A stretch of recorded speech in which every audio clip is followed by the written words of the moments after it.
오늘은 지난 시간에 이렇게 했던 것들을 이렇게 이어서 계속 중간중간에 계속 이렇게 중요한 것들은 반복하면서 내가 2주 동안 계속 우리가 기회에 대해서 계속 얘기한다고 했어요. 그죠? 응?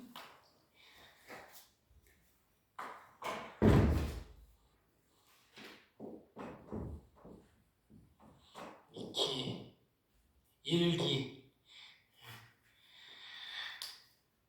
그죠? 주제 자체가 음양오행육기. 그죠?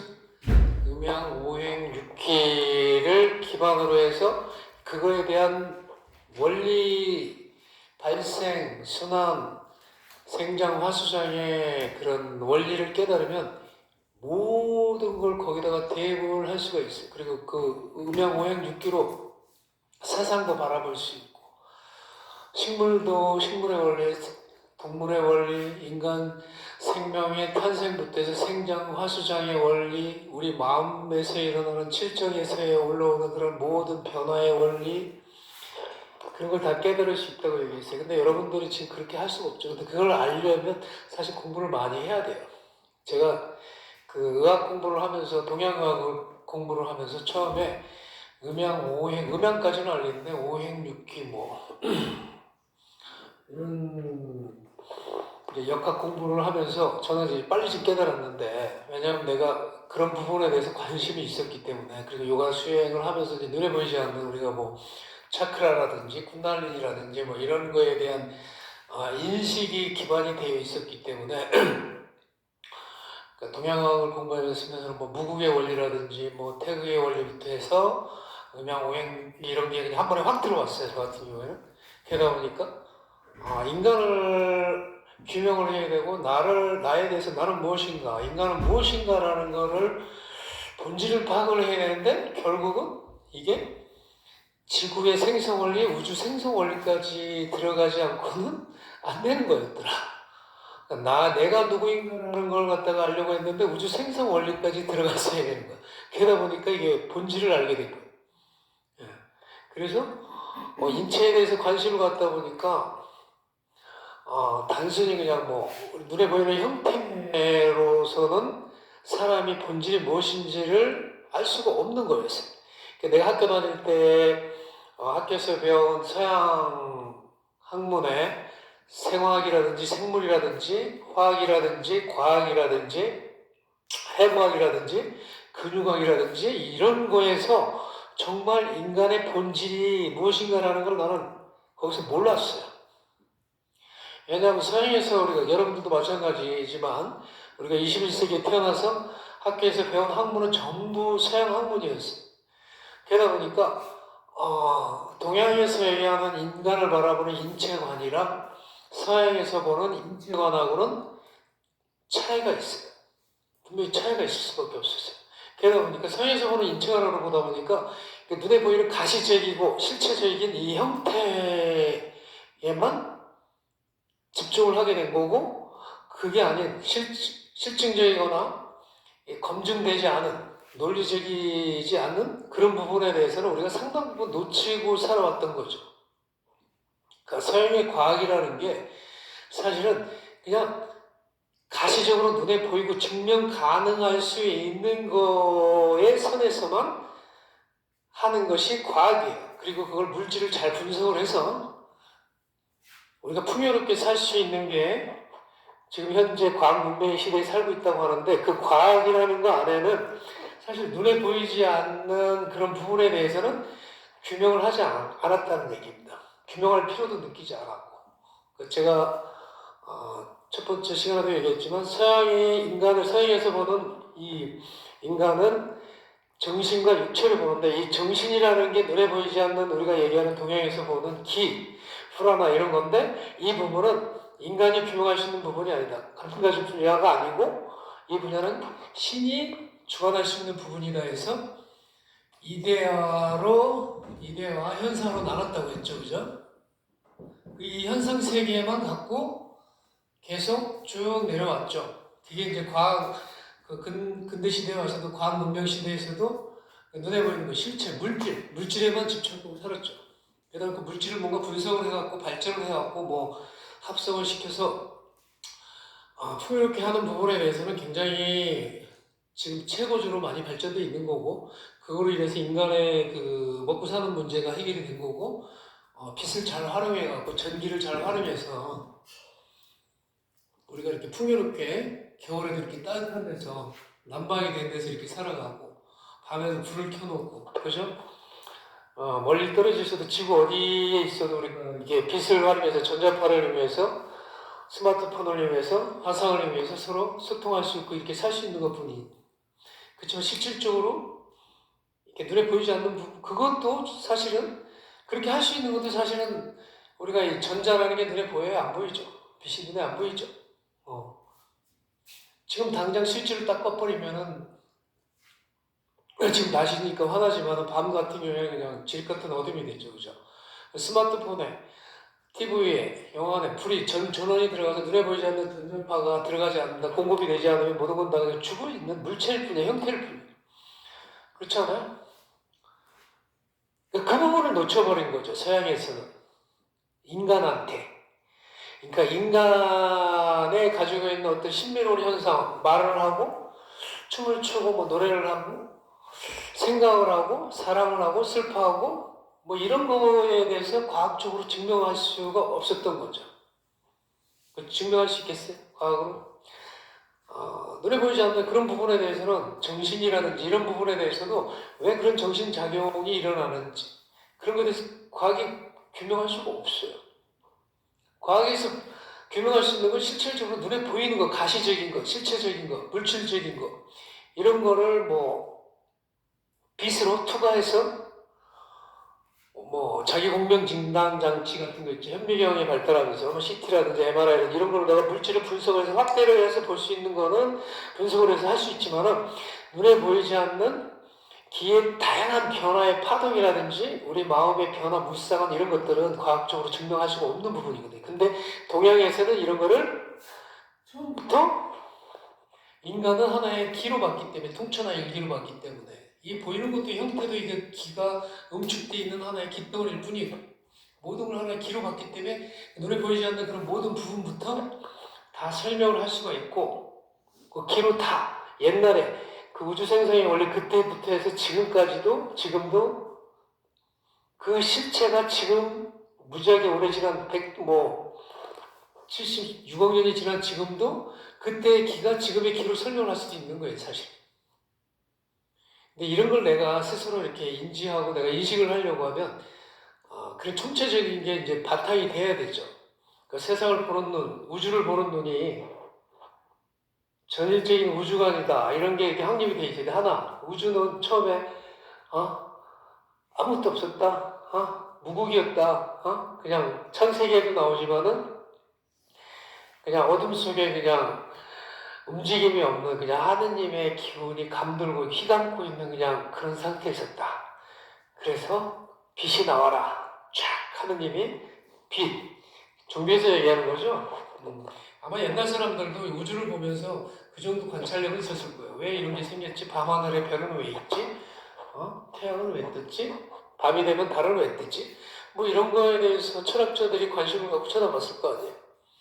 그래서 어떤 철학자들은 이 우주는 빛으로 돼 있다, 물로 돼 있다, 땅으로 돼 있다, 공기로 돼 있다, 공간으로 돼 있다 이런 식으로 이렇게 하나씩 이렇게 화두씩 던지듯이 했던 게 그리스 철학, 서양 철학자들이 보는 우주관이었었거든요. 하지만 동양에도 우주를 관찰하는 그런 동양 역학자들이 본 우주, 이 세계는 더 지혜로웠다는 얘기예요. 제가 봤을 때. 아주 지혜로웠죠. 그냥 하나씩 툭툭 던져놓은 게 아니라 정말 근본적인 본질적인 거를부터 관찰해서 본질적인 걸 제대로 보고 거기서부터 파생되는 것. 하나의 기가 일동을 해서 우주에 빅뱅이 일어났고 그 무국에서 크게 치우친 하나의 일동이 돼서 태극이 이루어지면서 그 안에서 기가 5가지의 움직임으로 오행의 움직임으로 일어났는데 그 오행에 개입되는 기가 육기다. 풍한 서습 조하다. 그 이상도 그 이하도 사실은 이 세상에서 벌어지는 모든 생명체의 순환 원리는 그 이상을 벗어나는 게 없어요.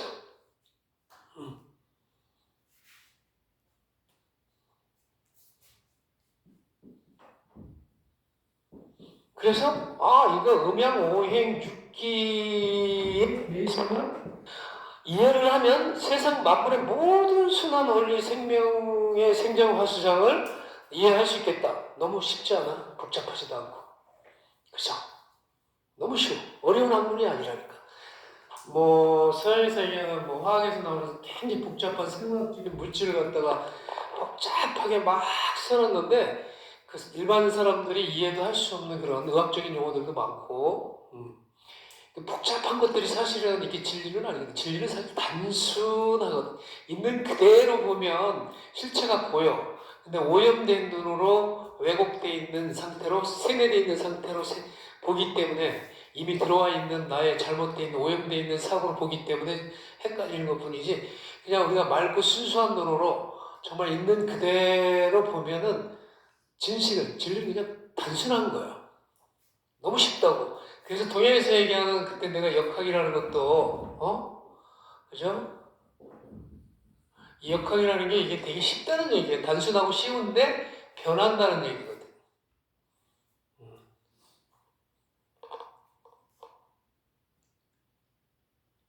단순한데 쉽다. 근데 변화한다. 제가 저번 시간에 얘기했죠. 진리는 변하는가? 변하지 않는가? 진리는 변하지 않는다고 배웠죠. 우리 그죠? 특히 종교에서 진리에 대해서 얘기를 많이 하죠. 하느님의 말씀은 진리다. 성경에 나오는 건 진리다. 이런 얘기를 하죠. 알라신, 유일신을 주장하는 그런 종파에서는 더 그렇게 얘기하죠. 이거밖에 없다. 그지? 이 말을 듣지 않는 건 다 사도다. 척결을 해야 되는데, 사이다. 그죠? 어떻게 가만히 생각해보면 뭔가 문제가 많겠죠. 그죠? 응? 근데 여기서 생각하면 진리는 변하는 거예요. 우주가 변하고 있어. 모든 게 변해.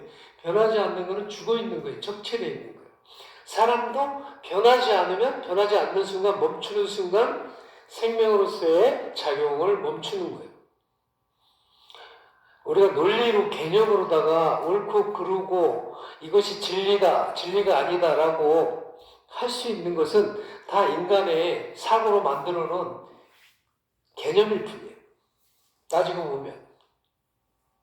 원래 없었는데, 이 우주에 생명체가 없었는데, 그죠?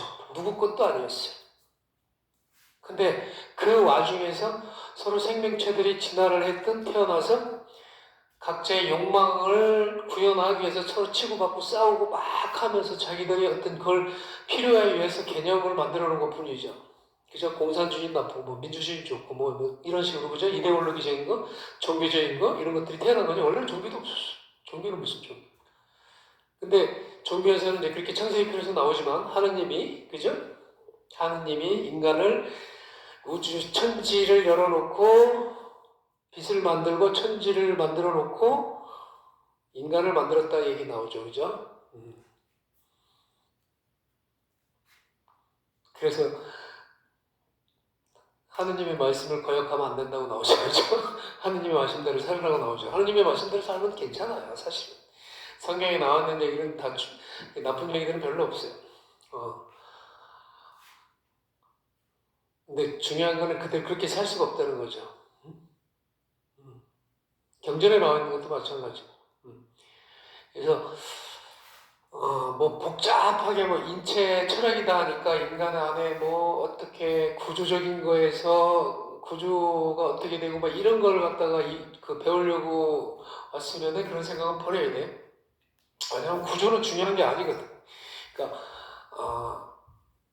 서양에서는 인간을 형태에만 집중을 했다고 얘기했죠. 눈에 보이지 않는 정신세계라든지 이런 부분은 종교에서 담당을 했다. 신비로운 현상이기 때문에. 그래서 이혼론이라고 했어요. 이혼론으로 인간의 실체를 봤는데 동양에서는 그냥 인간은 하나의 깃덩어리야. 통천하 일기야. 처음에 이렇게 인간은 기와 형으로 구성되어 있다. 이렇게 기형, 기와 형으로 구분되어 있다. 요게 서양으로 얘기하면 이데아하고 형이 현상세계 되겠죠. 현상세계가 돼요. 근데 이 기가 하늘이고, 그죠? 천이가 되고, 이 형은 땅이 되겠죠, 그죠? 땅이 되는데 처음에 내가 얘기했죠. 천지합기라고. 인간을 소위 말하면 하나의 그냥 땅의 기운, 하늘의 기운, 땅이 하나로 만들어져 있는 존재일 뿐이다. 이 기와 형으로 되어 있는 게 여기 갔을 때 우리가 이해할 수 있는 부분은 우리가 숨 쉬는 마시는 공기를 얘기하는 거고, 형태는 요거 음식을 얘기하는 거예요. 음식을. 공기 플러스 음식. 인간이 뭐 생명활동하는 데 있어서 많은 걸 하는 게 아니라 이제 숨 쉬고 음식을 먹는 것 두 가지밖에 없다. 그걸로 인해서 구성되어 있는 거다, 사실. 그리고 여기 따지면 이 공기가 이게 기가 되는 거. 음식이 뭐가 돼요? 이게 혈이 된다니까. 기혈이 된다고.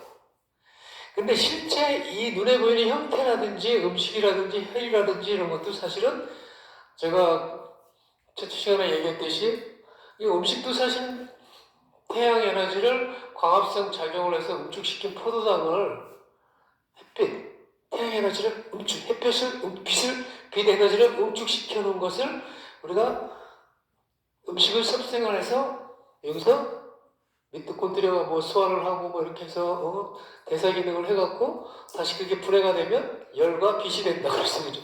결국은 코로 숨 쉬는 거나 음식으로 형태가 있는 걸 섭취를 하는 거나 다 사실은 하나야. 이 기라는 게 빛이라고 얘기했잖아요, 제가. 그죠? 빛은 뭐? 태양 에너지. 태양은 뭐? 전자파, 전기 발생시키는 이런 모든 것들. 거기에 온도의 변화, 그죠? 하늘의 변화, 조습의 변화에서 오는 온도 변화, 습도 변화, 밀도 변화, 압력의 변화. 이거에 풍한서습조화의 육기가 개입을 해서 하나의 기가 개입을 해서 모든 만물의 다양한 형태를 색으로 드러낸다고 얘기를 했잖아요. 그죠?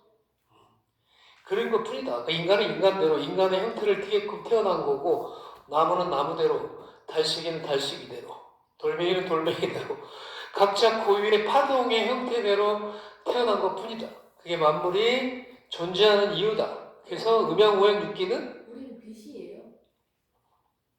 빛 안에 육기의 기운이 조합이 되어 있는 거죠. 육기가 개입. 얘기 계속 해줄게. 그래서 오행, 내가 계속 얘기하는 거죠. 음양 오행 육기. 모든 거 그냥 오행 육기로, 조합되어 있는, 결합되어 있는 것이다. 그래서 만물은 음양 오행, 그러니까 오행 육기의 도다, 생사의 도다, 인간의 도다라고 얘기하는데 이게 무슨 철학적인 얘기하고 간접적인 어떤 얘기가 아니라, 여기서 목화 토금수라고 하는 여기에 오행과 육기를 이렇게 설명할 수가 있어요. 그러니까 내가 얘기했잖아. 이걸 얘기하기 위해서 뭐 빛의 삼원색도 얘기했잖아. 그러니까 빛의 삼원색을 보려고 하면 빛의 삼원색이 여기서 똑같이 나오잖아, 그죠? 빨간색, 파란색, 녹색, 파란색, 검정색, 흰색이, 그지? 나오게 되고, 물감의 삼원색도 하나만 틀리고 비슷하죠? 빛의 삼원색이랑 똑같아. 물감의 삼원색은 노란색이 들어가고, 그지? 빛의 삼원색에서 노란색이 없을 뿐인데, 그 색이 노란색만 있는 게 아니란 얘기예요. 가장 대표적인 색이, 드러나는 색이 그건데, 이 만물에 보면은 모든 게 색으로 다 있어요. 뭐든지 다 색으로 보이지 뭐가 색이 없는 게 없어. 그래서 뭐 우리가 무지개색도 보이잖아. 빨주, 노초, 파나 뭐 대표적인 색. 그거만 있는 게 아니거든. 사실 별별 색이 다 있어. 섞어버리게 되면. 그 섞는 게 뭐냐는 게 파동이거든. 어떤 육기가 개입을 했느냐, 풍한서습조화에 어느 만큼의 온도 편차가 있느냐, 밀도 압력 편차가 있느냐, 기류 편차가 있느냐, 이거에 따라서 파동이 무지하게 바뀌는 거라고 내가 얘기했잖아. 그래서 이 목화토금수는 기가 생장화수장을 하는 거를 말하는 거예요. 기가 생하는 기운, 여기서 화에서 방산하는 기운이에요. 여기서 쫙 널리 쓰이는 거예요. 장한다. 그리고 중앙에서 중앙에서 여기서 화합한다. 금에서는 이서느라스의 기운에서 여기서 수렴하는 기운이 나오고, 밑에 최저치에서 여기서 저장하는 장기운이 나오는 거예요. 그래서 생, 장, 화, 수, 장이 이게 기의 활동성을 얘기하는 거다. 이 기의 활동성은 뭐? 여기서 이거를 얘기하는 거다. 살아있는 생명체들은 고유의 파동수가 다 있어요. 돌멩이도 파동수가 있어요. 돌멩이도 가만히 있지만은 돌멩이도 물질적으로 분석을 해보면 돌멩이가 가지고 있는 고유의 파동수가 있어요. 돌멩이도 사실은 열을 받으면 용암 같은 데 있잖아요. 용암 뜨거운 물에 이렇게 녹이면 걔도 기화가 되는 거거든요. 딱딱하게. 모든 이렇게 형태는 열로 다 기화가 될 수가 있어요. 그죠? 열로 다 기화가 돼. 그리고 또 소위 말하면 열을 딱 멈춰갖고 만약에 태양이 딱 사라져. 지금 이 순간에 태양이 딱 사라지면 우주의 온도가 마이너스 절대온도 273도가 돼요. 태양이 사라지면. 마이너스 273도 상상을 해봤어요? 영하 40도, 뭐 30도 경험해봤어요? 냉동 창고에 들어가면은 냉동 창고가 몇 도나 될 것 같아요?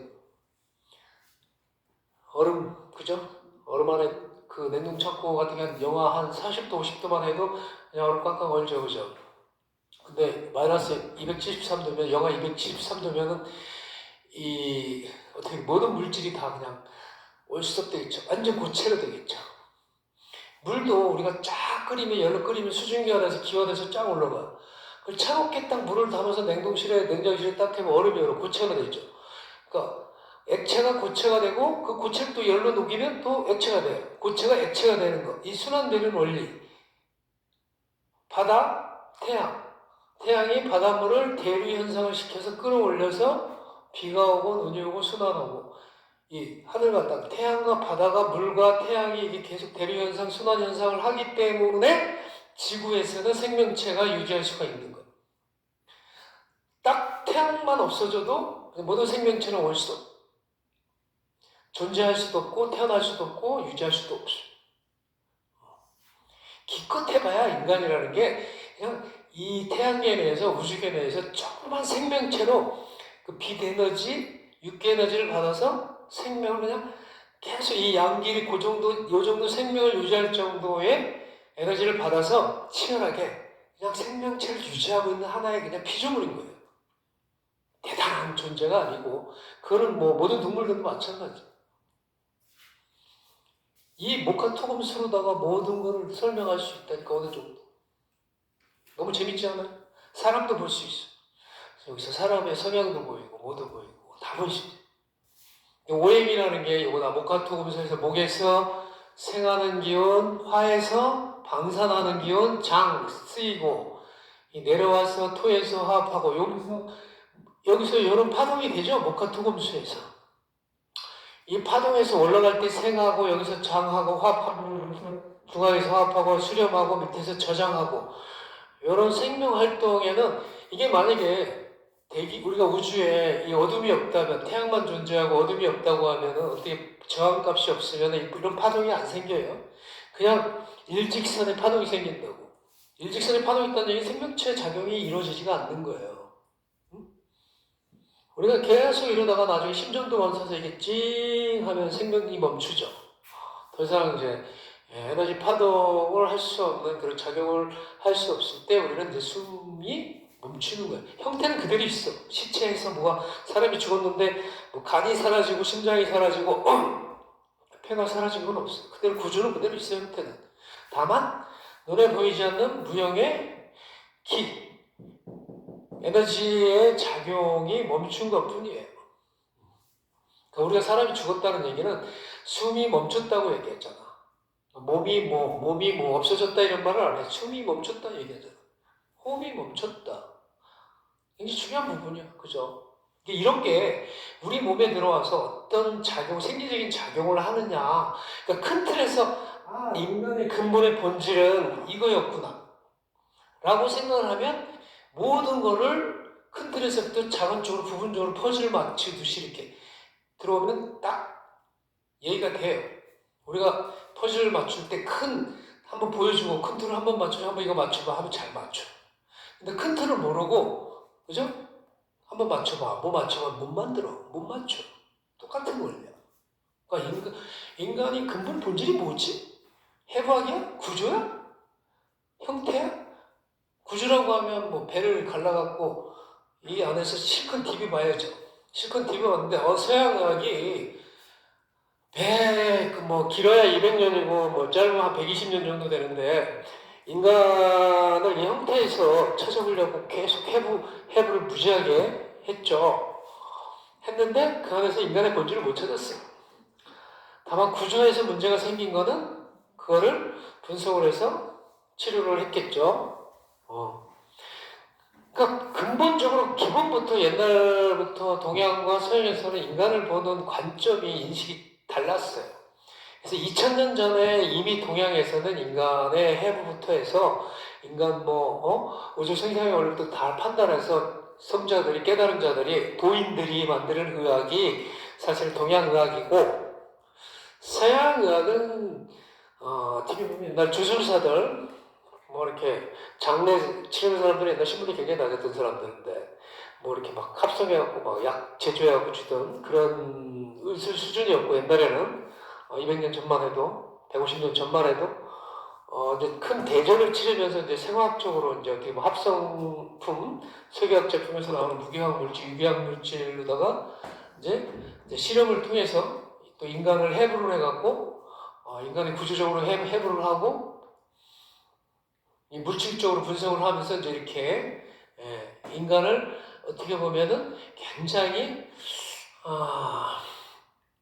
제가 보는 비인간적으로 굉장히 비인간적으로 인간을 규명을 한 학문이다. 그리고 인간에 대한 기초 학문도 굉장히 빈약하고 짧다.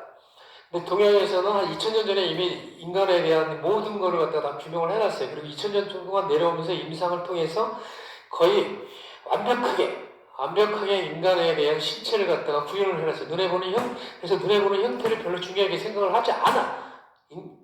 왜냐면 이 형태도 눈에 보이지 않는 것에서 왔기 때문에.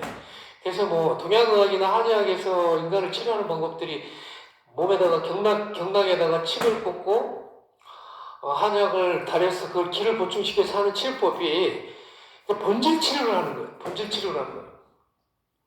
근데 그거를 누가 하느냐에 따라서 굉장히 차이가 많이 나죠. 똑같은 한의사라고 해서 다 같은 한의사가 아니고 보통 임상 경험을 한 30년 이상을 했거나 인간을 기로 보고 기로 치료를 할 수 있는 사람, 경락선을 잘 알아서 막힌 부분 경락에 침을 넣고 기를 소통시킬 수 있는 사람, 그 사람이 체질에 맞게끔 기를 보강할 수 있는 사람, 이런 걸 할 수 있는 한의사가 정말 명이죠. 근데 그런 사람들이 그리 많지가 않아요. 한국에. 제가 그런 한의사하고 교류를 하고 있는데 몇 명. 정말. 나는 한의사하고 얘기해봐갖고 기에 대한 개념이 없으면 너는 한의사 아니야? 이렇게 얘기해요. 당신 한의사 아니네? 이렇게 얘기해요. 그런 한의사들이 대부분입니다. 한의사들이 서양의학을 공부해가고 해부학 뭐 이런 거 보고 앉아있고 뭐 한의원에다가 무슨 기구 갖다 들여놓고 이렇게 쳐다보고 앉아있고 이런 사람은 한의사가 아니에요. 한의사는 기의 흐름을 알아야 되고 사람을 기로 보게 되면 우리 요골동맥에서 맥을 정확히 짚어서 그 사람의 맥박 상태에서 기가 화한지 실한지 몸이 따뜻한지 차가운지 기가 밑에서 뛰는지 중간에서 뛰는지 위에서 뛰는지 다 알아야 돼요.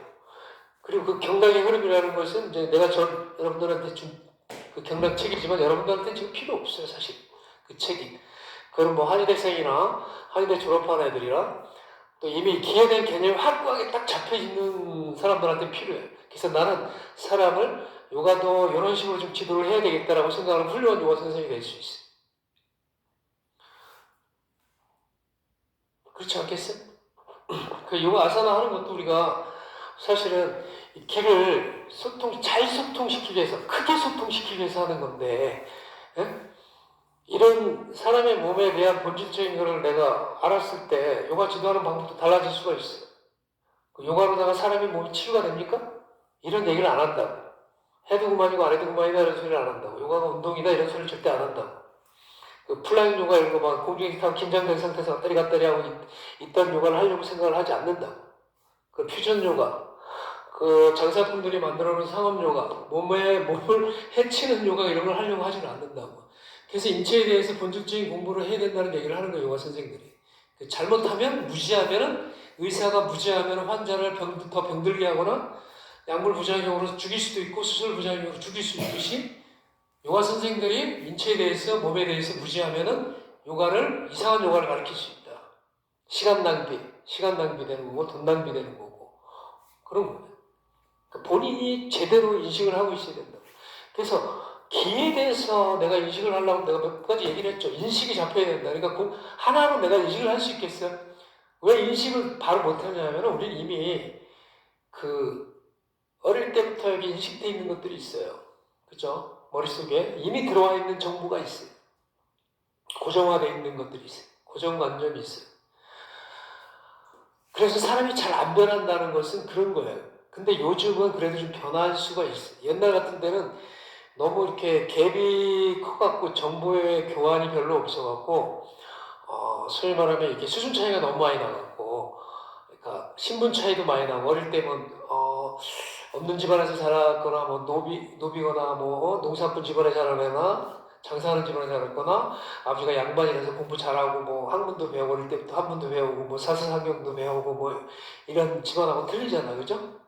그 환경에 따라서 그 사람의 의식이라든지 세상을 보는 거라든지 어떤 인식이 달라질 수가 있는 거지 태어나면서부터 나는 이렇게 세상을 바로 봐야지 잘못 봐야지 하는 건 절대 아니거든.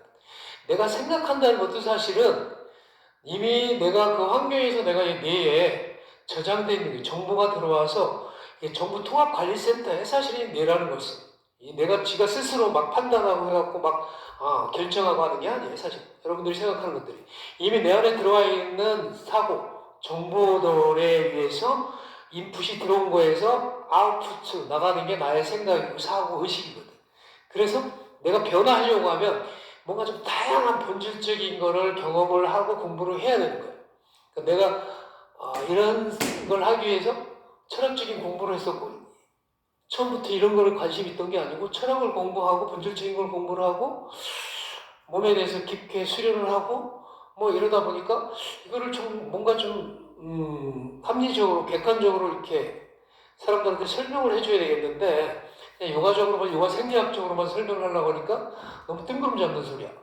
요가를 하면 여기 뭐 차크라가 각성된다, 뭐 쿤달리니가 각성된다 이딴 소리를 해야 되는데 그걸 일반인들이 어떻게 이해를 하겠냐고. 그죠?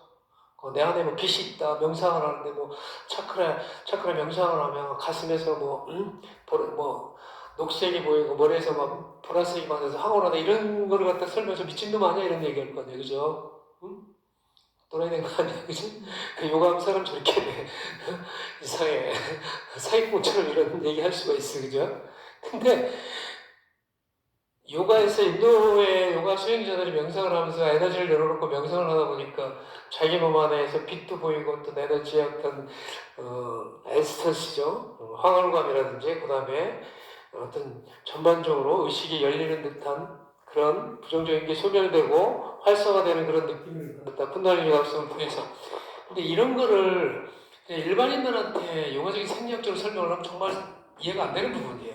안 해본 사람들은. 그래서 이거를 어떻게 의학적으로다가 좀 설명해주는 방법이 있으면 참 좋겠는데 정말 검증 가능하게 이게 뭘 할 수 있을까 제가 생각을 했는데 서양의학을 공부를 해보고 현대의학을 쭉 해보니까 너무 괴리감이 있더라고. 이건 그냥 형태에서 끝나더라고. 구조에서 끝나요. 그리고 기껏해봐야 생화학적인 반응에서 끝나는데 그리고 세포작용 끝나는데 그조차도 사실 생화학적인 반응이 일어나는 것도 그 세포에서 반응을 해서 구조적으로 뭐 조직적으로 변하는 것도 사실은 눈에 보이지 않는 기의 에너지의 변화가 거기에 온도의 변화, 육기의 변화가 가지가 않으면은 작용을 하지 않는 거예요. 그러니까 본질은 기의 변화였던 거죠. 근데 그걸 설명을 안 해놨기 때문에 이 의학적으로 요가에 대한 것도 설명을 하기에는 부적절하다. 현대화가 서양은 반쪽짜리 의학이기 때문에 인간에 대해서 반쪽으로만 국한되어 있는 거기 때문에 굉장히 취약하다. 사실 이게 동서양이 서로 이렇게 부족한 걸 믹싱을 시켜도 완벽할 수가 있어요.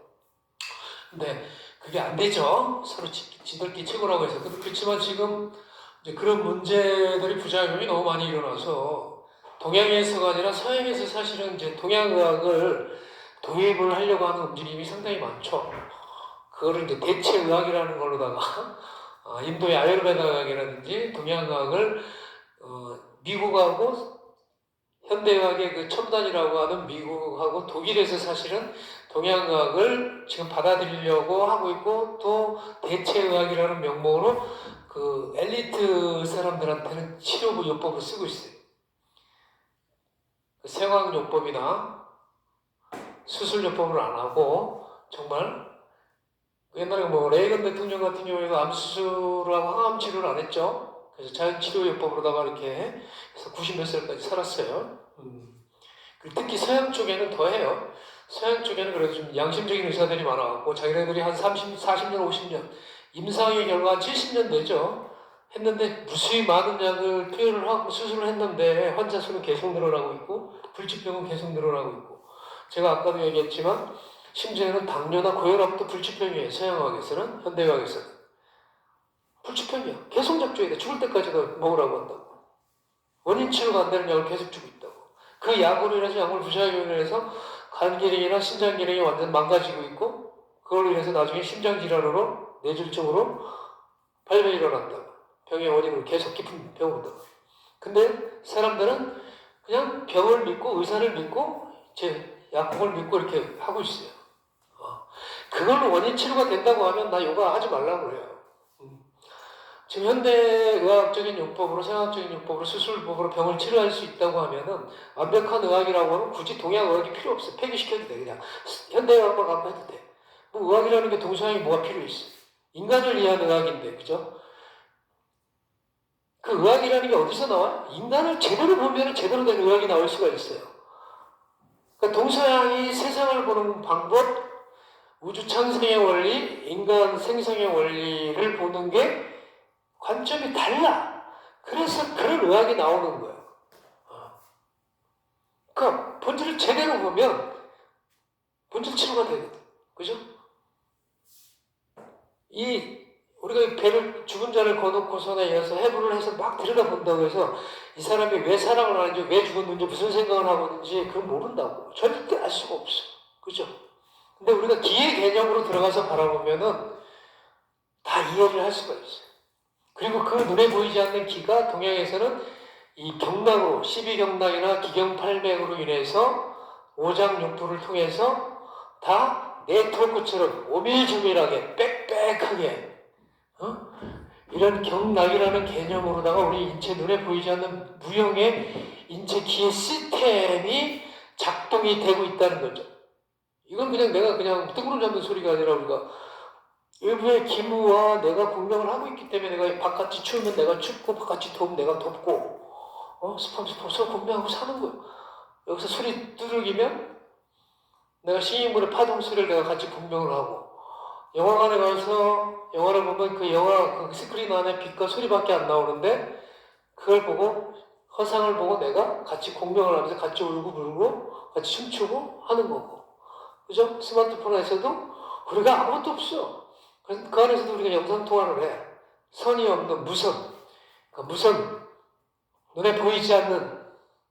그럼 이해를 될 거 아니에요. 그죠? 눈에 안 보인다고 이 기가 없다. 우리 몸에. 그렇다고 생각을 하면 굉장히 곤란하고 무지한 발상이죠. 그리고 우리가 음식 먹은 거는 이 오장육부 구조를 형태를 유지하기 위해서 했기 때문에 간신, 비폐심이라는 이 목화토금수의 이런 구조가 필요한 거야. 음식을 먹기 때문에 이거를 흡수하고 소화하고 저장하고 배설하기 위해서 이런 간식 비폐신이 필요하듯이 우리가 숨 쉬고 마신 호흡, 에너지, 육기 이런 거는 눈에 보이지 않지만 우리 몸에서 이거를 뭔가 또 기를 운용할 수 있는 무형의 시스템이 있겠습니까? 없겠습니까? 있겠죠? 왜 대답이 없어? 있어 없어? 없을 것 같아 없다고 얘기해. 있을 것 같죠? 인간이 기와 형으로 이루어져 있잖아요. 가장 중요한 건 눈에 보이지 않는 무형의 기가 눈에 보이는 유형의 형태를 만들어내고 그 형태의 변화를 주도한다고 얘기를 했잖아요.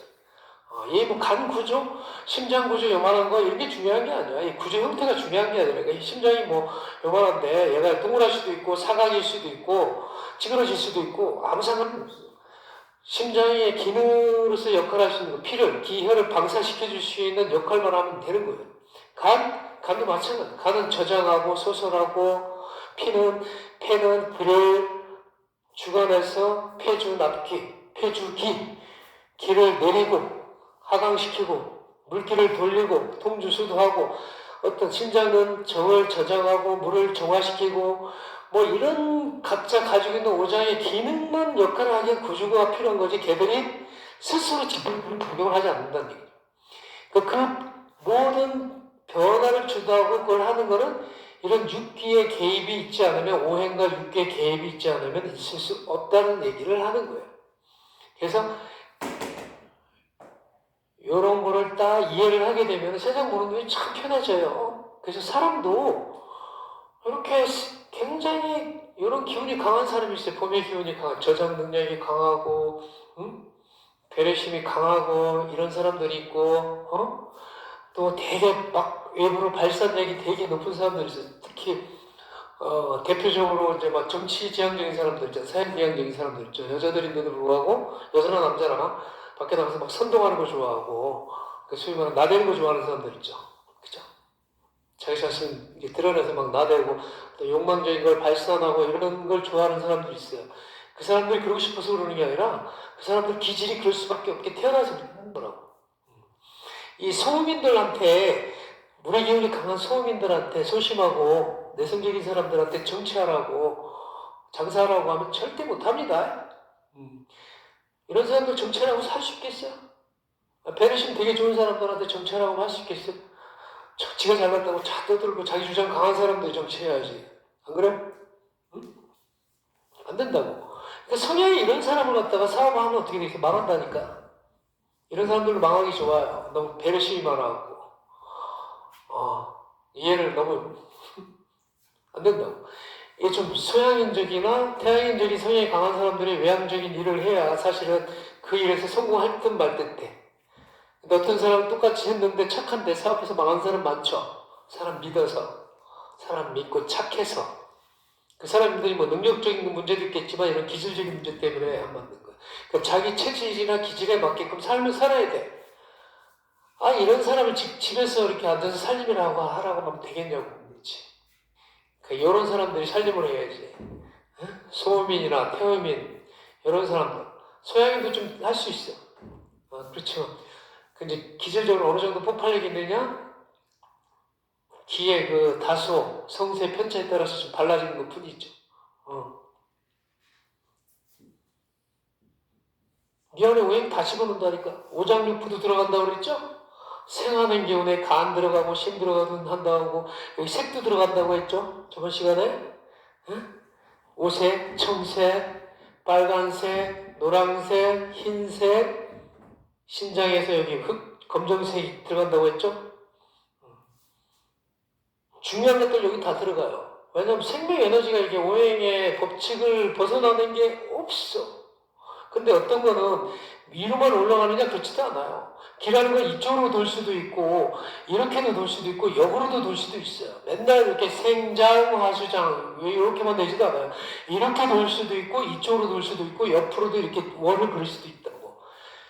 여기에 풍한프로의 또 육기가 여기 개입을 하게 되면 파동이 변화무쌍하게 막 드러날 수 있다고 했어요. 그걸 어떻게 알 수 있을 거예요? 그 변화하는 거를 어떻게 과학으로, 현미경으로 보여요? MRI를 보여? 그런 거 안 나온다고 내가 얘기했죠. 그래서 과학이라는 거에 속지 말아라. 과학은 그냥 우리가 물질적으로 분석을 한 거를 잘 활용해서 우리가 문명적으로 좀 물질적으로 혜택을 누리는 게 과학이지 과학이 모든 걸 해결할 수 없다고 했어요. 눈에 보이지 않는 부분에 대해서 특히 에너지적인 문제 이런 거에 대해서는 전혀 규명을 할 수가 없어요. 물질적으로. 그러니까 우리가 과학이 한 무슨 과학 만능주의에 살고 있으니까 과학이 모든 걸 다 해결할 수 있을 거라고 생각을 하죠. 당장 우리가 쉽게 얘기해서 사랑이라는 거를 과학적으로 설명할 수 있어요? 가장 쉬운 얘기인데, 그죠? 사랑. 여러분들 사랑은 뭐예요? 사랑이 뭐라고 생각해? 과학 만능 시대에 그걸 과학적으로 어떻게 설명을 할까? 물질적으로 설명할 수 있어요? 스마트. 근데 동양적으로 우리 설명을 할 수가 있어. 기적으로 설명하면 설명은 가능하다니까? 뭐든지 가능해요. 어떻게? 우리가 사랑이라는 게 에너지예요. 그것도 우리가 태어나기 전에 보면 엄마 뱃속에서 어떻게 해? 이게 따뜻하잖아. 이게 양수 안에서 이렇게 따뜻하게 30몇 도 그 따뜻한 데서 이렇게 보호를 받고 있잖아요. 그래서 이제 아기 때 엄마의 사랑이 굉장히 중요한 거예요. 그래서 어릴 때 뭔가 의식이 잡히기 전까지 어린애들을 뭐 이렇게 딴 데 맡긴다든지 이런 굉장히 정말 비의식적인 엄마들이에요. 특히 요즘 애들 많이 안 낳으면서 어린이집에 그 3살, 4살 이런 애들 갖다가 막 내려놓는 부모들만큼 그 의식이 무식한 거 없어요. 자식이 많을 때도 옛날에 그렇게 안 키웠어요. 요즘 하나, 둘밖에 안 나는데 물질도 풍요로운데 불구하고 그 어린애들을 사랑이 필요할 나이 때 아시죠? 어린이집에 근무하니까 그거를 갖다 맡겨놓는다고. 걔들한테 필요한 건 엄마의 따뜻한 사랑이에요. 사실은 온기. 그래서 사랑의 원래 원초적인 거는 따뜻하다, 포근하다, 안락하다 이런 게 받침이 되는 거예요. 기운이 찬데 차갑고 그런데 뭐 거기에 사랑을 느끼겠어요? 사람 몸이 차고 한데 무슨 사랑을 못 느껴. 우리가 실험적으로 옛날에 그 원숭이를 상대로 해서 실험을 했는데요.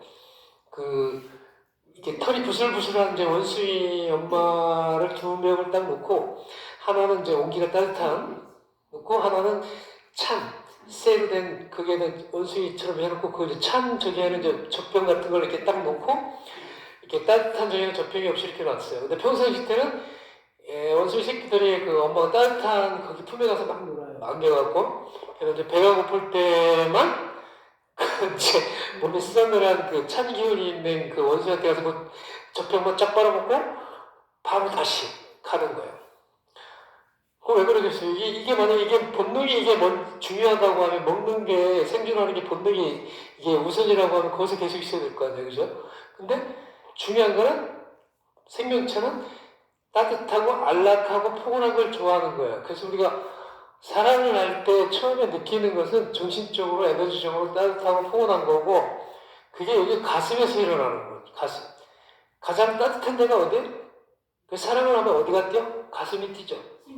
머리가 뛰는 게 아니라 머리에서 막 사랑이 나야지 해서 하는 게 아니라 서양애들은 발성 자체가 사랑도 머리에서 한다는 얘기거든요. 해부학적으로 생리적으로 해석을 하면 서양애들은 사랑을 머리로 해요. 가슴으로 안 합니다. 걔는 기에 대한 개념이 없어서 사랑도 뭔가 이렇게 신경 전달 물질에 있어 호르몬이 작동을 해서 뇌에서 뭔가 이렇게 생각을 해야 사랑을 할 수 있다라고 착각을 하고 있다고. 여기 열기가 가장 올라오는 곳이죠. 심장 부분이 그죠. 우리가 좋아하고 기분 좋을 때 여기서 뭐 따뜻하고 열이 올라오지 뭐 밑에 쭉 가라앉아 있거나 그렇진 않잖아. 그래서 우리가 이게 오행에서도 생에서 이게 감정에서 할 때도 간은 분노의 감정이 들어있고 심장에서는 여기 희가 들어간다고. 기쁨, 환희, 뭐 쾌락까지도 들어가겠죠. 그죠? 심장에서. 그래서 원래 처음에 사랑은 여 가슴에서 해. 그게 플라토닉 사랑인데 뭔가 따뜻하게 느껴져서 우리가 청소년기에 사춘기 때 처음에 성에 대한 관심이 일어날 때는 어떤 뭐 에로스적인 사랑부터 시작하는 게 아니라 처음에 사랑은 여기서부터 일어나요. 뱃속에서부터 이게 온기에 의해서 따뜻한 기운을 본성적으로 가지고 있는 거, 그 희귀하고자 하는 본능이 있어 인간이. 그래서 사랑을 추구해. 사실은 나는 인생을 가장 행복하게 살려고 하면은 행복하게 살고 싶은 사람이 사랑을 하라고 얘기하죠. 사랑을 하면 돼. 사랑을 받으면 되고 사랑을 하면 가장 행복하게 살 수 있어요. 어떤 사람들은 뭐 물질적으로 풍요로워야 내가 돈이 많고 뭐가 많고 막 이래야 내가 행복하다라고 얘기할 수도 있겠지만 그런 사람들은 속물주의자는 그죠? 근데 사실 그것도 기본적으로 나중에 물질적으로 내가 정말 풍요로워지면 내가 정말 행복할까? 라고 생각해보면 그게 정답이 아니거든. 물질이 아무리 풍요하면 뭐한데 누구랑 같이 나눌 수 있는 사람이 있어야 되겠지. 나도 같이 공감할 수 있는 사람이 있어야 되고 그를 인정해 줄 수 있는 사람이 내 주변에 있어야 행복하지. 내가 무인도에서 혼자 아무거나 많은 걸 가지고 있다고 해서 권력을 갖고 있고 명예를 갖고 있고 물질을 가지고 있고 다이아몬드를 가지고 있다고 하면 행복할 것 같아요? 행복하지 않죠. 그래서 인간의 본능은 그런 걸 이루려고 하는 것도 사실은 따지고 보면 관심받기 위해서고 인정받기 위해서는 거거든. 관심과 인정이 따지고 보면 사랑이야 사실. 좋은 쪽으로 얘기하면 사랑이야. 근데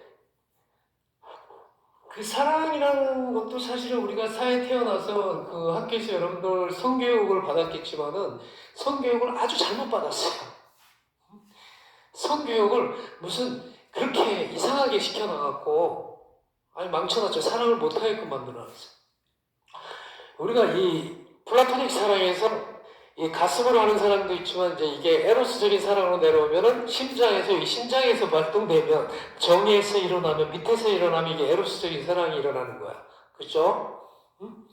남자가 되면 뭐 성인이 돼서 사랑을 하게 되면 섹스를 하게 되고 그죠? 할 수가 있는 거예요. 성 에너지가 서로 통해서 이 에너지적인 성기 구조로다가 성교육을 시켰다고 형태로다가 어릴 때 여러분들 내 여자 학교에서는 어떻게 성교육을 시켰는지 모르겠지만 동서양을 마찬가지로 다 마찬가지. 무슨 남성의 성기 구조, 여성의 성기 구조, 뭐 그래서 임신을 하느니 마니 뭐 이런 식으로다가 이렇게 어떻게 성에 대해서 사랑에 대해서 가르쳐야 되는데 사랑이 뭔지 사랑은 무엇인가 사랑은 얼마나 좋은 것이고 사랑을 왜 해야 되는지 이런 걸 가르쳐야 되는데 이런 성교육을 안 시키고 성을 억압시키는 구조적인 걸 가르쳤어요. 생전 처음 보는 남자들이 사춘기 때 여자의 성기 구조를 처음 성교육을 통해서 보는 거고 여자애들은 또 남자의 개상망측한 남자의 성기를 보면서 이질감을 느끼게 만들고 뭐 이런 거 잘못하면 임신을 한다 뭐 이런 식으로 해갖고 성교육을 잘못 시켜놔갖고 애들이 사랑을 알기 전에 사랑을 가르쳐주지 않고 성의 구성기 구조를 가르쳐놔갖고 이상하게 돼. 사랑을 못하게 만들어놓은 거죠. 그래서 뭐 사랑을 하면 뭐 정말 좀 이질적이고 뭔가 좀 안 좋은 거 숨어서 해야 되는 어떤 사랑이 얼마나 좋은지 사랑을 하면 얼마나 행복한지 사랑을 어떻게 하면 잘할 수 있는지 이런 성교육을 시켜야 되는데 그런 정신적인 교육이죠. 눈에 보이지 않는 그런 부분 그런 것들이 사실은 나의 행복같이 에너지의 그 레벨을 만들 수가 있는데 그런 게 아니고 무슨 서양에서 이렇게 가르쳤으니까 우리도 이렇게 가르친 거야. 그지? 사춘기 되면 이제 뭐 고등학교 때쯤 중학교 때 성시간에 이제 뭐 여성들이 이제 애들이 14살 되면 생리를 하고 그때부터 임신을 할 수 있는 시기니까 남자들은 16살 7주기 단위로 이 성의 에너지가 변하거든요. 14살 정도 되면 보통 생리를 해. 그러면 임신을 할 수 있는 주기예요. 남자들은 16살 성기 쪽에 이제 그 털이 나기 시작하고 하면서 이제 성에너지가 폭발할 때라고. 그럼 가장 성적으로 왕성한 나이는 여자들은 14살에서부터 해서 28살까지. 남자들은 16살에서 평생? 평생? 죽을 때까지 그렇잖아요.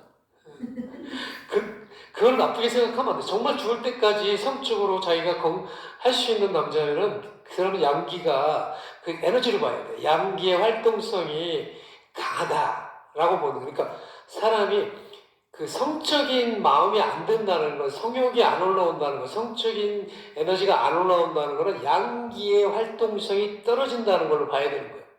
그럼 여자들은 왜 성욕이 그렇게 남자들에 비해서 안 올라오냐면 양기의 활동성이 떨어지는 음적인 성향을 갖고 있기 때문에 남자에 비해서는 성욕이 많이 안 올라오는 것뿐이에요. 그렇지만은 여자들에 따라서는 또 여자이면서 성욕이 굉장한 여자들도 있고 남자인데도 불구하고 성욕이 별로 없는 남자들도 있어요. 그거는 에너지적인 문제지 그 사람이 뭐 성적인 게 뭐 많으면 좀 나쁜 사람이고 밝히는 사람이고 이런 게 아니고 안 좋은 쪽으로 생각을 하잖아. 근데 에너지적으로 보면 성욕이 높다는 얘기는 기운이 양적인 기운의 활동성이 증폭이 돼 있다. 높다는 얘기. 에너지적으로. 그죠? 그러니까 나이가 어려도 20대 때 좀 비실비실한 애들도 있고 요즘 젊은 애들은 특히 그렇다고 하더라고요. 요즘 젊은 애들은 양적인 발산력이 좀 떨어져요. 옛날에 비해서. 옛날에 뭐 나와서 막 싸움도 하고 경쟁도 하고 막 그러니까 이게 양적인 교육이 좀 강했는데 요즘 애들이 좀 소심해지고 맨날 노는 거는 스마트폰 하고 노니까 지하에서만 노니까 에너지적으로 이게 기의 활동성이 떨어지거든요.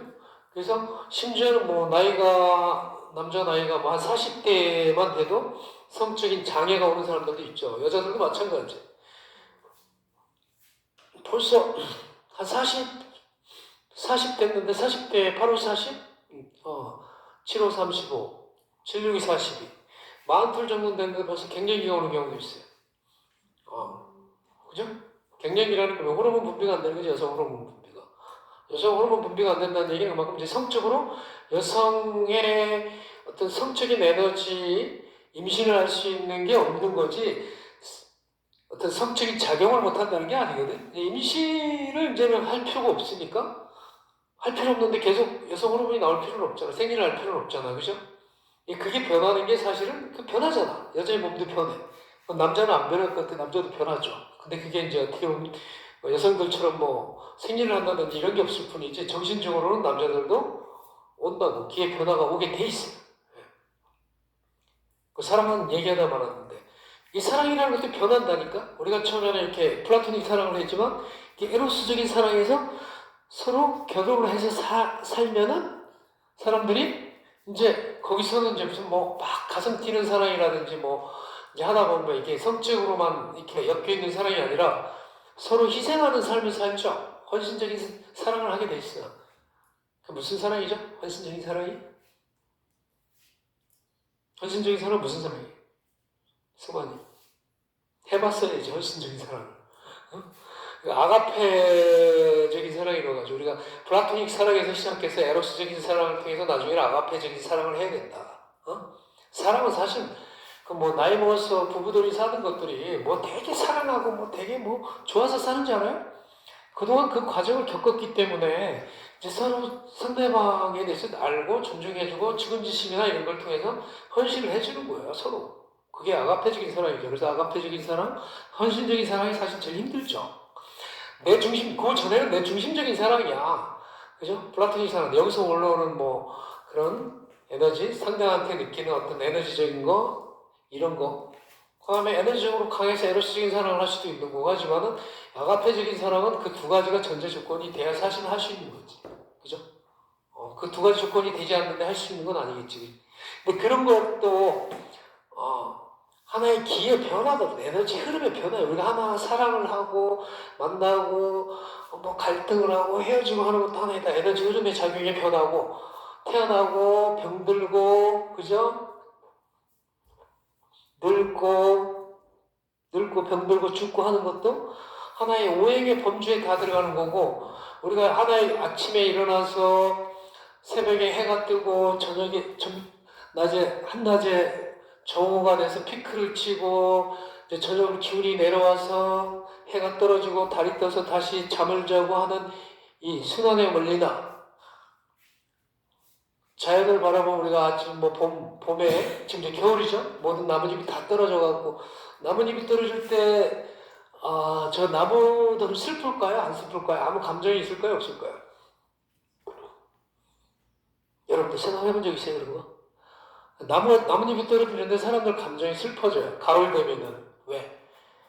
가을 되면 기온이 이렇게 싹 속살지기 기온이 되면서 그 여름에 한낮에 여름에 피크를 쳤던 그 에너지가 이제 수렴하는 계절로 내려오는 거거든요. 그러니까 햇볕에 일조량도 떨어지면서 기온이 떨어지면서 온도가 떨어지면서 싸늘하게 기가 내려온다고. 그러면 우리가 사람도 그 기운의 영향을 받아서 가을에 우울한 사람들이 많아. 외롭고 고독하고. 그래서 가을에 자살하는 사람들이 많은 거에 이 기운이 자살하고 싶은 마음이 더 강하게 들 수밖에 없는 게 숙살지기라고 하잖아요. 죽음으로 가는 기운이 싹 내려오는 거예요. 그래서 겨울이 들어와서 이제 땅이 얼고 얼음이 얼고 모든 게 했으니 그 죽음이야 자체가 저장이야. 근데 그 죽음으로 끝나는 게 아니죠. 거기서 최소한의 생명체를 유지하고 있다가 다시 저장하고 있다가 에너지가 또 이제 때가 돼서 봄이 되고 태양 에너지가 더 일정하게 늘어지고 하면 또 봄이 돼서 생기를 하고 얼었던 땅에서 새싹이 트게 되고 나무에서 꽃잎이 나오고 하게 되죠. 그죠? 그런 것들도 이게 음양 오행 육기가 다 개입이 됐기 때문에 하는 거라고. 그러니까 우리 인간의 몸에서만 있는 게 아니라 계절의 변화, 또 만물이 생정하수정하는 거, 나뭇잎이 잎을 왜 파란색을 띨까요? 나뭇잎들은 녹색을 띨까요? 그런 생각 해본 적 있어요? 나뭇잎은 왜 저희 빨간색을 띄지 않고 녹색을 왜 띨까? 식물은 가만히. 나무는 왜 녹색 잎을 왜 띨까?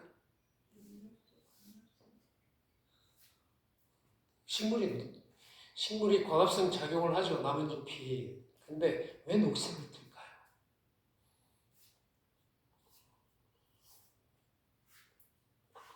그냥 있는 게 아니라 다 이유가 있어. 딱 땅 있죠. 식물이 어떻게 땅에 기운을 뿌리를 내려놓고 땅에 지기를 받아서 생명체를 유지하죠. 그죠? 땅의 기운. 땅의 색깔이 뭐예요? 노란색이에요. 토의 기운이 여기서 우리가 오행에서 토의 기운이 노란색이거든요. 노란색하고 하늘의 기운, 천지의 기운, 하늘의 공간의 색은 무슨 색? 파랑. 그죠? 하늘을 보면 공간, 맑은 날 보면 파란색이야. 파란색하고 노란색하고 섞으면 무슨 색이 나와? 녹색이 나오지. 그래서 식물은 천지의 기운과 하늘의 기운과 땅의 기운으로 살기 때문에 저 녹색을 띠는 거예요. 거기서 태양은 햇빛을 받아들여서 광합성을 해서 포도당을 만들어내는 거라고. 어? 식물도 광합성 작용을 해. 생장화수장을 해. 그리고 꽃을 필 때 식물들이 기쁠까요? 슬플까요? 걔들도 감정이 있다고. 식물들이 감정이 없을 것 같아? 인간만 감정이 있을 것 같아? 달쓰기도 감정이 있고 다 감정이 있어. 식물도 감정이 있어. 식물들이 봄에 새싹이 올라와서 꽃을 폈을 때 기뻐하죠. 우리가 기쁠 때 심장이 막 벌렁벌렁 하듯이. 똑같아. 그리고 꽃잎이 떨어지거나 나뭇잎이 떨어질 때, 기가 하강할 때 슬픕니다. 나무들 우울해요. 죽음의 계절로 가는 거야. 겨울 되면 나뭇잎이 다 떨어졌어. 건조해갖고 위에는 거의 다 죽어있는 거랑 마찬가지야. 최소한의 땅에다가 생명 에너지를 묻어놓고 최소한의 생명체를 유지하는 거죠. 봄을 기다리면서. 그죠? 그러고 보면은 인간이 얼마나 이 생명 활동 유지를 하는데 취약한지 알겠죠? 우리가 문명을 이렇게 빛을 활용하지 못하면. 그죠? 동물은 이 땅의 기운을 받고 살 수가 없기 때문에 손발이 필요한 거야. 끊임없이 돌아다니면서 먹을 걸 찾아내야 돼. 일을 해야 돼. 요가를 가리키는 것도 소위 말하면 요가를 가리키는 게 아니라 사실 요가를 통해서 뭔가 이득이 있겠죠. 그죠? 돈을 벌든지 뭐가 생기겠죠? 그러다가 내가 뭐 최소한의 생명활동을 유지하기 위해서 도움이 되겠죠? 공부를 왜 공부 잘하기 위해서? 공부만 잘하기 위해서 공부를 하는 게 아니잖아요. 공부 잘해서 좋은 대학 가서 좋은 데 취직해서 그지? 돈 잘 벌어서 잘 먹고 잘 살려고 하는 거겠지. 모든 행위가 사실 이 손발이 있는 거, 우리가 뭘 하는 행위 자체는 사실 근본적으로 따지면 다 내가 생명체를 유지하기 위해서 하는 행위에 불과해. 이렇게 이제 이런 생장화수장을 내가 설명하기 위해서 왜 녹색에서 나중에 이제 가을이면 네. 노란색 잎이 변하잖아요. 그리고 빨간색으로 변하잖아요. 색이 왜 변하냐고요? 그 나뭇잎이 노란색으로 변하고 빨간색으로 변하는데 그 나뭇잎이 하늘의 파랑이랑 땅의 노랑이 섞였는데 얘가 이제 뚝 떨어지면 이제 땅의 기운을 받는 노란색이고 빨간색에 거기서 내가 얘기했죠. 변한다고. 처음에는 그러니까 색도 변한다고 했잖아요. 우리 몸의 에너지도 변한다고. 거기에 이 파동, 그 색이 변하는 거에 외부의 육기, 외부의 기후, 그죠? 한낮에 여름에 이렇게 양기를 듬뿍 받을 때는 얘가 이빨에 푸르름이 해갖고 꽃까지 피어 열매도 막 맺어놓고, 그죠? 사과도 막 만들어 놓는데, 얘가 이제 기가 이제 싸늘하게 떨어지면서 비도 맞고, 아침에 서리도 맞고, 여기에 풍한설습조화라고 했죠. 육기라는 기운이 이 오행에, 그 나무의 오행 육기, 이게 개입을 할 때 나뭇잎이 파란 게 노랗게도 변하고 빨갛게도 변할 수 있고 떨어질 수도 있고. 그러니까 소위 말해 우리 몸에서 머리카락 하나 나는 거에도 다 음양오행 육기가 개입을 하고 있고, 머리카락 하나 떨어지는 것도 개입을 하고 있고, 재치기 한번 하는 거에도 음양오행 육기가 다 개입하고 있는 거라고. 그냥 그 상태에서 변하지 않고 기의 변화가 똑같이 있다고 하면 처음에 만들어진 형태에서 벗어나지가 않겠죠. 근데 이 눈에 보이지 않는 파동, 오행, 육기의 기운이, 육기가 이 오행에 개입을 해서 그런 눈에 보이는 유형의 형태로 드러나는 거다. 그래서 내가 얘기했잖아. 눈에 보이는 그 유형의 형태는 눈에 보이지 않는 이 무형의 오행, 육기가 개입을 해서 일어나는 형태고, 변화를 주도하는 것은 눈에 보이지 않는 이 음양 오행 육기다. 이걸 얘기를 하는 거예요. 그거를 과학적으로 설명할 수가 없어요. 근데 우리가 기로 보면 이렇게 설명해 줄 수 있죠. 그리고 이게 팩트고 내가 뜬구름 잡는 소리가 아니고 사람의 성격이라든지 사람 성격 과학적으로 볼 수 있어? 근데 나는 몇 마디 해보면 알 수 있는데 저는 저런 성향을 가지고 있겠네? 저런 기질을 가지고 있겠네? 좀 만나서 대화 좀 해보면 나올 수 있다. 그죠? 쟤들은 좀 있으면 헤어지겠네? 쟤들은 잘 가겠네? 잘 살겠네? 조금 있다가 째지겠네? 이게 눈에 보인다니까. 그리고 사람들 둘이 우리 연인 사이나 부부 사이에 보면 저 사람들 좀 사이가 안 좋겠네. 어쩔 수 없이 사네? 응? 좋아서 사는 게 아니고 어쩔 수 없이 사네? 쟤들은 조금 있으면 헤어지겠다. 둘이 애인 사이면 이렇게 딱 보면 알아. 좀 관찰 좀 해보면 쟤들은 결혼할 수 있겠다. 아니면 좀 이따 헤어지겠다. 아니면 조금 더 이따 헤어지겠다. 같이 결혼하면 잘 살겠다.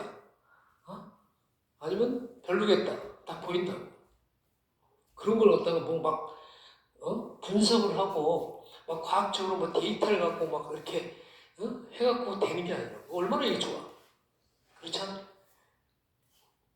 그러니까 여러분들도 그런 걸 할 수 있다고 뭔지 이렇게. 그러기 위해서는 내가 이 인식을 어떻게 하느냐, 기본적으로 본질적인 인식론이 잡혀야 된다고 얘기했죠 저번 시간에. 우주를 하나의 키로 보는 전일적인 우주관, 그리고 역학적인 자연관. 역학적인 자연관이라는 것은 음양, 오행, 육기, 모든 만물을, 여기서 얘기하는 건 everything, 모든 거라고 했어요. 그죠?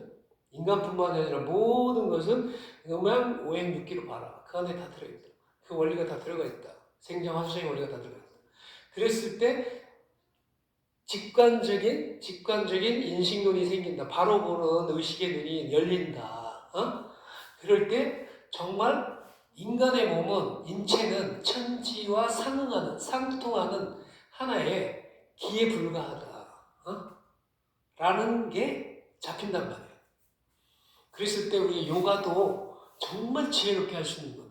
인간의 본질을 모르면서 요가를 한다는 것 자체가 되게 어리석은 거예요. 뜬금 잡는 거고 수박 겉핥기 정도밖에 안 되는 거예요. 사실 이런 것들이 굉장히 중요한데 요가 선생님들이 이런 데 관심이 없어. 이런 거에 관심 있는 애들은 머릿속에 의식이 좀 남다른 애들이라고 나는 봐요. 대부분은 그런 생각을 안 하고 살아서 그냥 아사나만 어떻게 하면 잘할까, 남들하고 열심히 경쟁해갖고 멋있는 아사나는 잘할까 이런 데 관심이 있지 이런 본질적인 거에 대해서 관심이 없어. 지금 몇 시예요?